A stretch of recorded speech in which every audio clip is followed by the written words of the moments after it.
call, Julie? We're on Yes. various Everybody things. who needs to be on is here. Okay, all right. Well, then I guess we will call the meeting to order. This conference will now be recorded. Hello, everyone. Welcome to the Board of Selectmen's meeting for Thursday, June 4th. This meeting is being recorded. Is anyone else recording the meeting? Seeing none. We have an abbreviated agenda. I'm going to turn this over to the town manager. We have 2 items. So item 1, Mrs. Jacobson, if you can clue us in, please. Thank you, Mr. Chairman. And if you don't mind, I'll speak to just both items just to start because they're both interrelated. As you all, thank you. As you all know, the governor came out with his phase reopening plan on May 18th. And as part of that plan, he had committed to providing additional guidance and information and regulations for ensuing phases as they came up. So phase 2 was anticipated to start at a minimum on June, or I should say at the earliest on June 8th, which is Monday.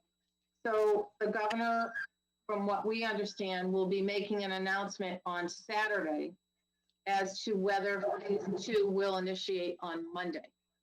So in anticipation of the governor announcing the start of phase 2 on Monday and not knowing about it until Saturday, we wanted to be proactive and come to the board and ask likewise for you to be proactive and give your consideration to taking a couple of critical votes now that would enable us to work with our restaurants to help them open under the conditions that the governor has issued for phase 2.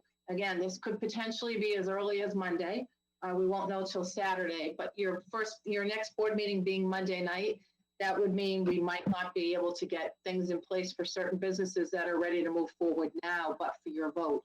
So that's why we're before you tonight. And I just want to point out, so we have the Assistant Town Manager, Ed Kazanovich, on the phone. We also have Darlene Coyle, who's the Director of Public Health and the Director of the Department of Development and Special Services.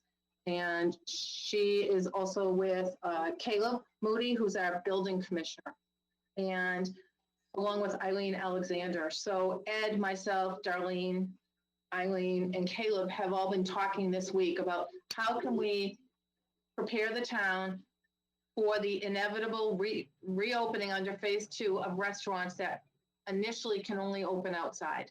And we know there's a lot of steps that have to be taken to ensure that proper safety measures are met, proper COVID requirements are met, as well as a lot of zoning and other votes.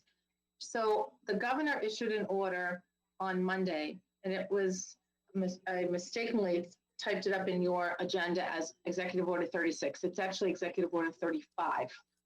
And the the order that the governor issued gave some flexibility to local licensing authorities, or LLAs, to be able to vote for certain approvals for extension or expansion of premises for liquor licenses without having to hold public hearings and without having to do abutter notifications. This is meant to expedite the process for the local business community. And likewise, it's not just the business community that's going to benefit from this, but it's also our residents. Our residents are anxious to have the town start to reopen. And even though it's got to be done safely, there are people who are anxious to go out to dinner, and they do want to sit outside and hopefully support our local businesses. So we have to find a way to be in compliance with all of the rules and regulations, many of which are still coming out. Mr. Chair, I just want to explain really quickly. Yesterday, a piece of legislation went through the House. House, I believe it's 4676. And it's legislation that will give further relief to municipal governments on a number of different levels. And one of those includes the issue that we're talking about tonight. So it actually, if it makes it through the Senate, and it's in the Senate now, it should probably be taken up by the Senate tomorrow or Monday, that would give the CEO of each municipality, of each city and town, the ability to set the process for working with local businesses for outdoor dining. So we would be allowed to have the town manager work with the building commissioner and the director of public health to put a process together that would be beneficial to the local businesses without being overly onerous. With that legislation still pending, we're following current guidelines. And I'm probably going to turn to Caleb for a minute, but under our current guidelines, we do issue temporary permits and temporary licenses that don't require an amendment to the site plan through the planning board. And these outdoor dining areas are considered temporary. They're considered temporary under the executive order. They're considered temporary until November, and they're considered temporary under the legislation that's still pending. So what we're asking you tonight, and then I can have Caleb and Darlene jump in, but what we're asking you tonight is to take two votes. The first item that you vote on would be to give a blanket approval of an extension of premises for all holders of liquor licenses. And you do have that list before you of all the liquor license holders in town. But we would want you to take that vote conditional upon a review of the DCG, the Development Coordinating Group, and approval of the building commissioner and the director of public health. So if you could give a blanket vote that would allow these businesses to extend their premises and have outdoor dining, we would then, the onus of responsibility would be on the town administration to work with them to make sure that they're meeting safety standards, public health standards, and all the COVID regulations under the state. And it would expedite the process because some of these restaurants may not want to have outdoor dining, and some may be waiting for the governor's announcement, in which case they may not even come in for their application. So we're trying to get an approval ahead of time that will give us the opportunity to work with some of the businesses. And I know Caleb has already met with, I believe, 3 of the restaurants since yesterday, trying to help get them prepared to go. So the second vote would be asking you to approve of the ability to serve food and outside dining for those holders of common vic licenses in town.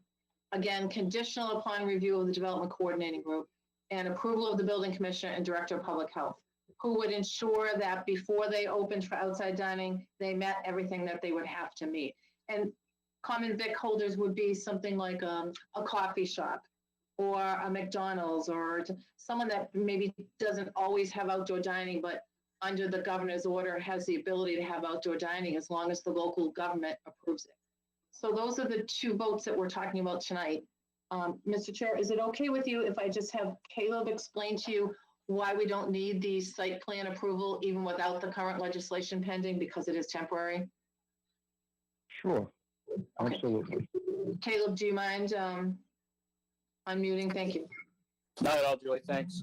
So what we're doing is treating these exactly like we treat all of our temporary events. I can say that Eileen from the Board of Health, myself, and Captain Moran from Auburn Fire have met with 3 of our alcohol licenses already, and then 1 of our common vic licenses, just trying to get them a jump start on preparing. We're going to be requiring barriers for protection from cars because a lot of these seating areas are going to be inside parking lots. So we have to look at the parking that they have now, how many seats they have now, how many seats they're going to have outside, and then how much parking they're going to have left to accommodate those outdoor seats. And then the major thing we're looking at is fires, looking at make sure they have access to the building and to the tented area or the tabled area, and then also access to fire department connections, and make sure we still have proper protection for the seated areas. So we're treating them like we would any temporary event. DCG is going to review all the applications. We're just trying to give the businesses a jump start because once they hear that they can open, they're going to be in a hurry to do so. Prevent you guys from having to meet on short notice again. Okay.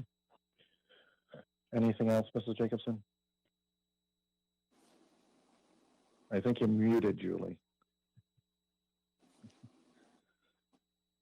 Yes, I was. Thank you. I was trying to eliminate the background noise. I apologize. Thanks, Caleb. Darlene, would you mind just really quickly just explaining that we do have guidelines that have come down from DPH, the state, the governor, as well as the ABCC, and you're working to incorporate those into checklists and forms? Sure. Thank you, Julie.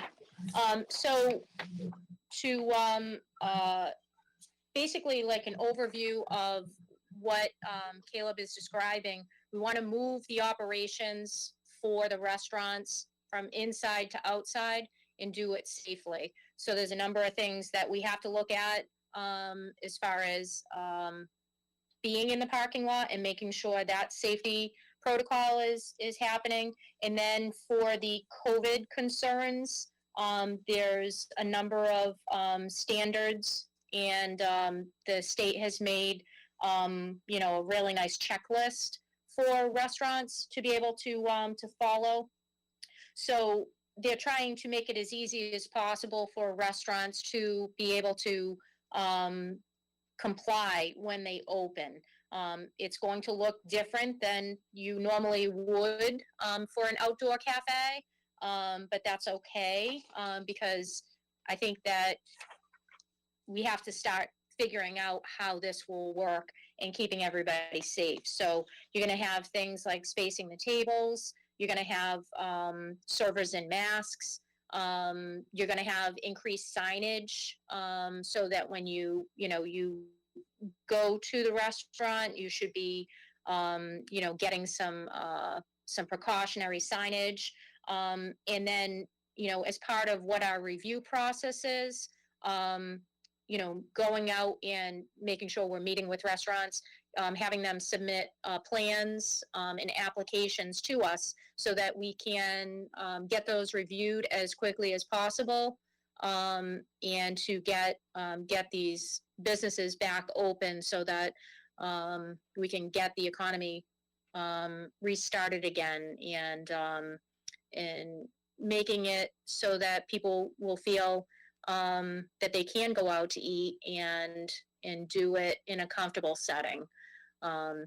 So we do have many checklists and standards for many different types of businesses, but this one particularly that we're asking the board to look at tonight is geared towards the restaurants. So we think this is an important piece, and in trying to maintain that connection with our businesses is important to us. So we appreciate the opportunity for the board to meet on such short notice, and we appreciate your consideration of these votes.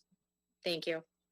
Thanks, Darlene. Mr. Chair, we're all set just presenting to you the information that we have, but we're absolutely available to answer any questions that may be remaining.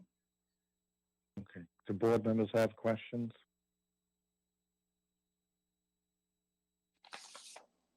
Seeing none. I do have. I'm sorry, Mr. Chairman. I can see the screen.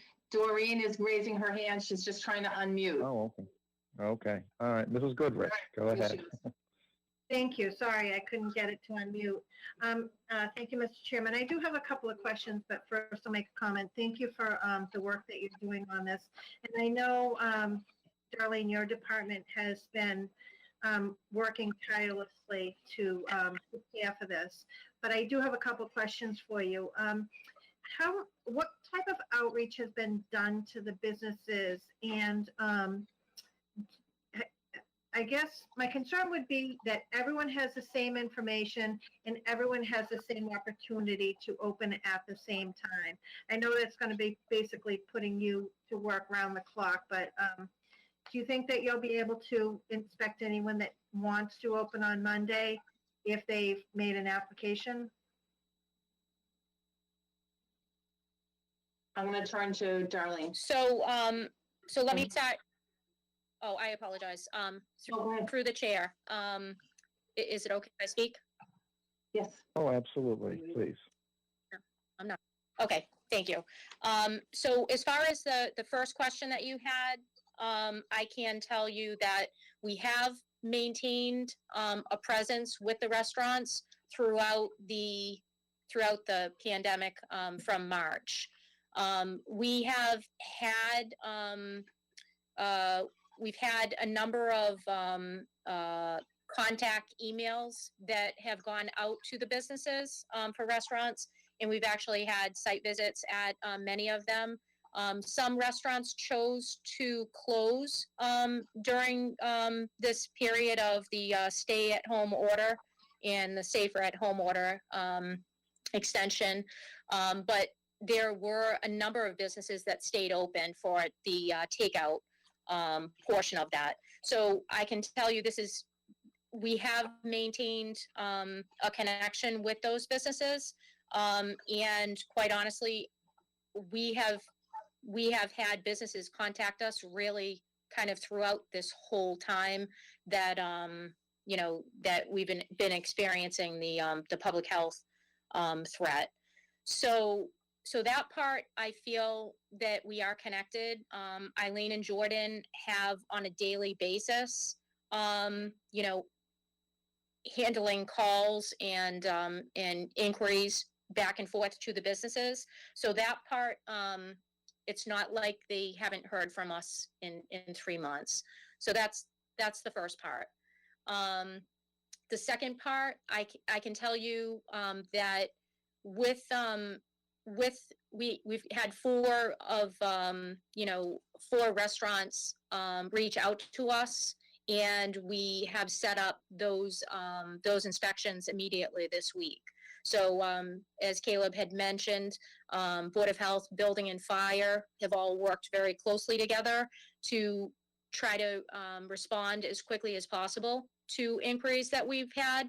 So I know we've done 4 restaurants so far, and we have been in contact with others that have reached out that maybe want to know what the process is and what, considering opening or figuring that out and how that looks. So I don't know if that answers your question. I guess what I would say is nobody knows what the governor is going to announce on Saturday. So everybody thinks that they may start phase 2, the date for Monday, the 8th. That's kind of been the talk. Nobody has a crystal ball, but we're trying to be prepared for that. As far as getting in applications and having businesses contact us, that has happened with some of the major businesses. Whether or not we can get everybody open for Monday, I mean, I don't think that's realistic, but we're going to do the best we can to have our staff be able to, all of our staff know that this is a priority, and throughout the entire past 3+ months, our staff has been working and responding to inspections and doing business in a different way now. So I can tell you we'll do our best to get as many businesses up and running as possible. I can make that commitment to you. I just can't tell you how many we can do. Yeah. And if I may, Mr. Chairman, and I appreciate that, Darlene. I guess my concern wasn't whether you would get everyone up and running for Monday. I just want to be sure that all businesses have the same information, so we don't even have the appearance of giving preferential treatment to certain businesses. So once, even if it's once we take this vote tonight, that everyone is notified of the vote so that everyone is aware, because I think that there may be businesses that are just sitting back, waiting to hear instead of being proactive like some of the restaurants that you have. So thank you for your work on that. Mr. Chairman, if I can just ask one more question. Of course, go ahead, Mrs. Goodrich. So because this is, and I absolutely appreciate the legislature and the ABCC allowing this, and I look forward to even more restaurants submitting applications for permanent outdoor seating. I think it's a wonderful idea. But where we did waive the notification, abutter notification, and hearing, the legislature is, I just want to make sure that restaurants know that this is outdoor restaurant and seating only that, I know businesses are trying to do what they can do to bring back business, but there will be like no form of outdoor entertainment. If we can ensure that we just include that in our reminders, that this does not include any form of outdoor entertainment. Through the chair, we did have one business ask about outdoor entertainment, and we did explain that it was going to be our understanding that they would still have to come to the Board of Selectmen to get an entertainment license. So that will be our response when we're asked, that they still have to go through that process. Okay, thank you, and that's all I have, Mr. Chairman. I'm in full support of this, and I'm glad the town manager brought it forward. Okay. Are there any other board member comments?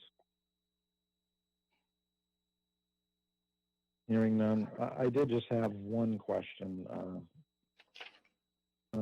We're driving people to the DCG as part of this process. I know there's a typical schedule for the DCG to meet. Are we increasing the availability or the meetings of DCG to deal with the anticipated influx of requests for approval and reviews?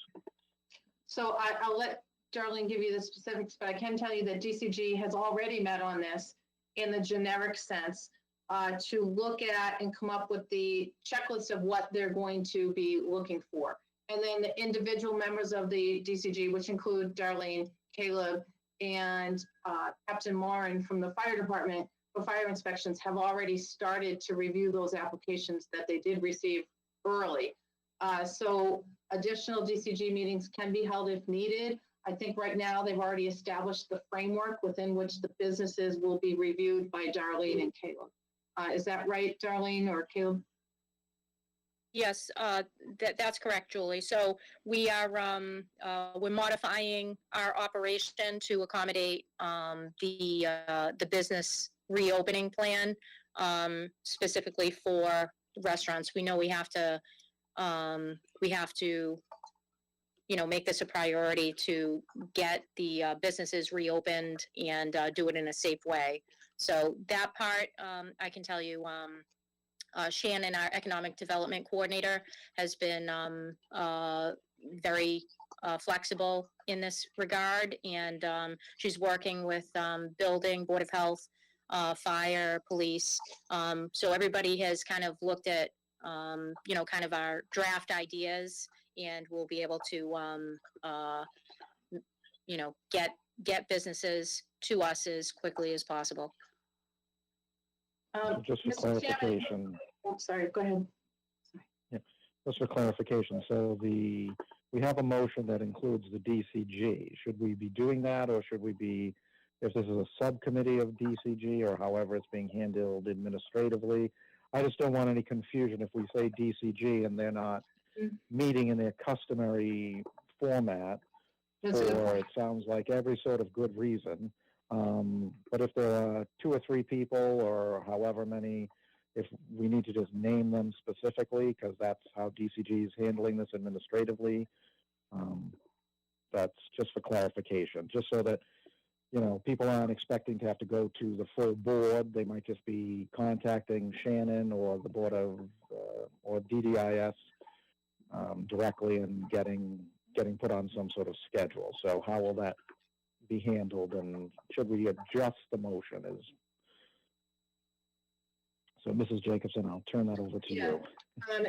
And I'll ask Darlene, but I think because DCG has met and may not need to meet for every individual case, maybe it would be more appropriate to strike that part out of the vote and just say conditional upon review of town administration,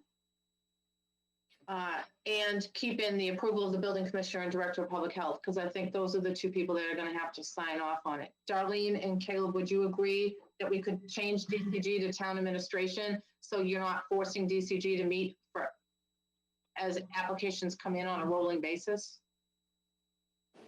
Yeah, I mean, I would agree. yeah, Caleb, you agree, right? I would agree.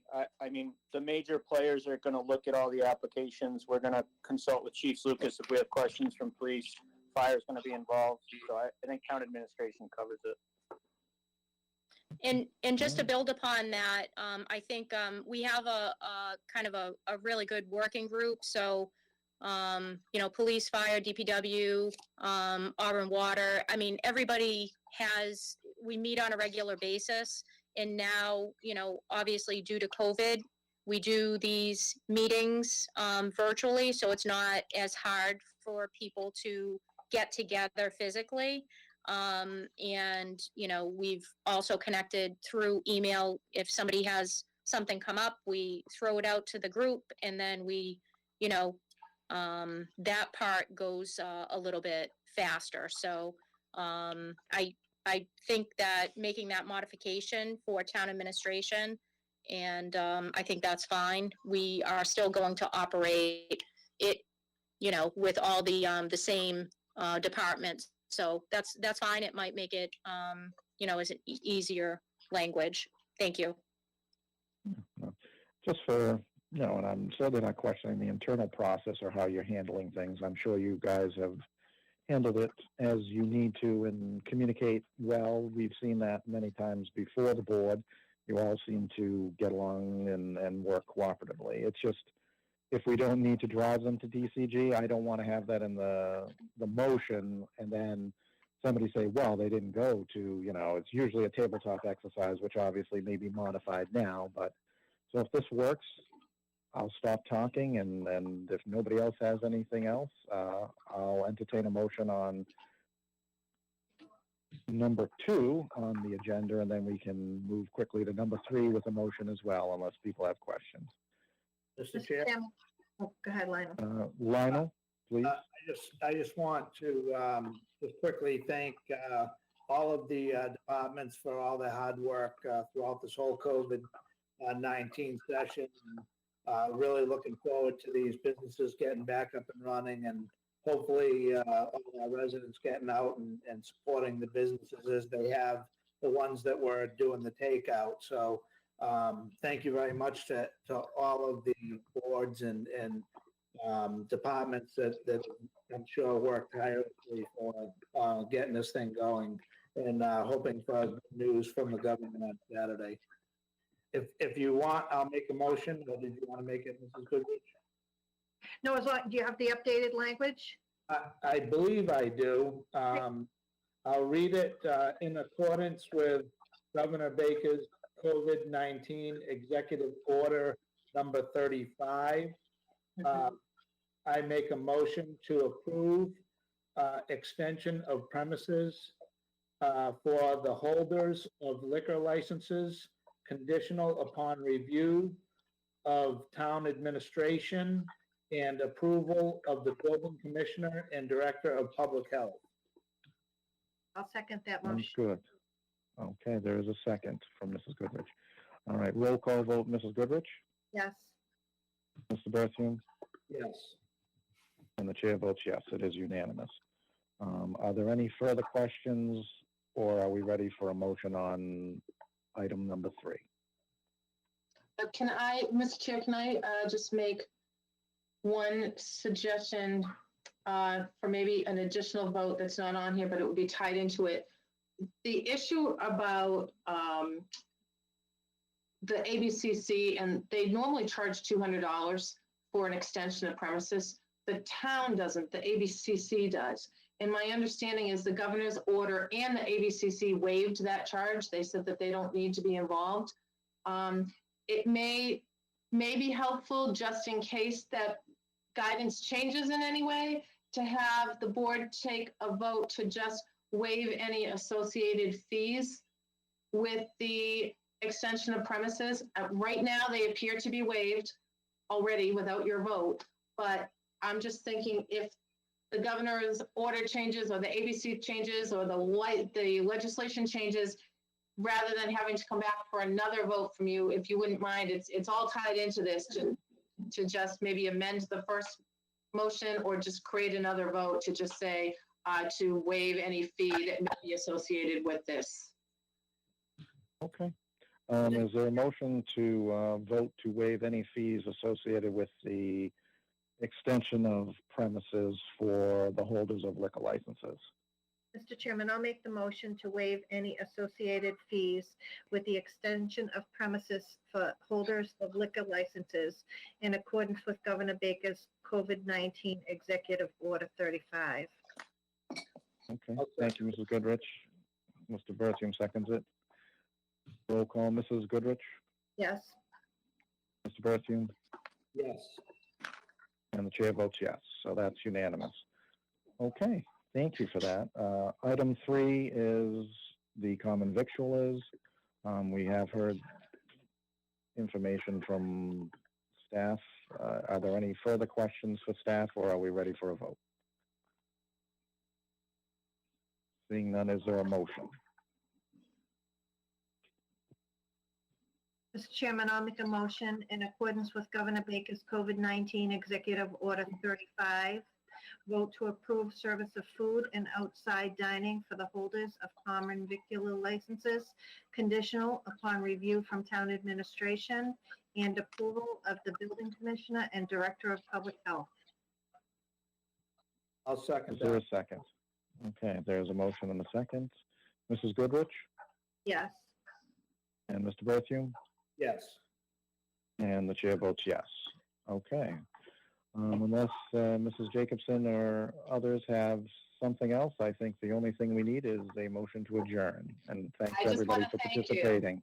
Yeah, Mr. Chairman, we just want to thank all the board members for, first of all, your flexibility, for having this meeting on such sudden notice, and for allowing us to work with you to be proactive on behalf of the business community and the residents. We're grateful for the partnership. Thank you.